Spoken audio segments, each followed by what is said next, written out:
Hello বন্ধুরা, তোমরা সকলে কেমন আছো? তো আজকে আমি যাচ্ছি একটা কীর্তনের অনুষ্ঠানে।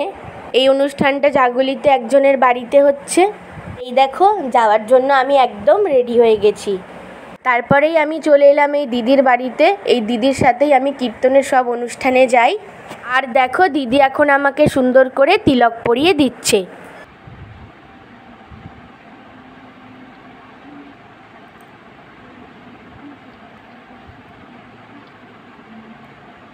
এই যে এবার আমরা বেরোচ্ছি। হরে কৃষ্ণ, রাধে রাধে।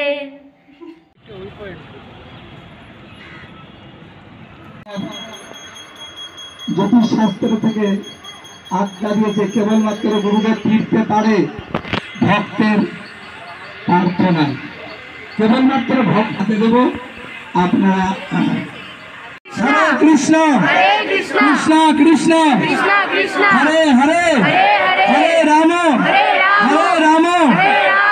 কৃষ্ণ হরে রাম রাম হরে হরে কৃষ্ণ কৃষ্ণ হরে হরে হরে হরে। এখন আমি নৃসিংহদেবকে তুলসী পাতা অর্পণ করলাম।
কীর্তনের অনুষ্ঠান হওয়ার পর সবাই বসে গেলাম প্রসাদ খেতে। এই দেখো, প্রথমেই ঠাকুরের চরণামৃত দিয়েছিল, এখন দিল অন্ন আর তার সাথে শুক্তো।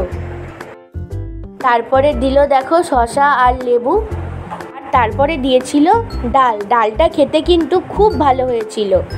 আর ডালের সাথে দিয়েছিল বেগুনি। আমার বেগুনি খুব ভালো লেগেছিল বলে আমি আরেকটা বেগুনি নিয়েছিলাম। তারপরে দিল পটলের তরকারি আর দিল পনিরের তরকারি। আবার লাস্টে দিল আমের চাটনি, পাঁপড় ভাজা, পায়েস আর শেষে দিল ল্যাংচা। সবকটা প্রসাদই কিন্তু খেতে খুব ভালো হয়েছিল। দেখো, এখানে ঠাকুর ঘরে ঠাকুরকে এখন ভোগ দেওয়া হয়েছে। তোমরাও ঠাকুরকে দর্শন করে নাও।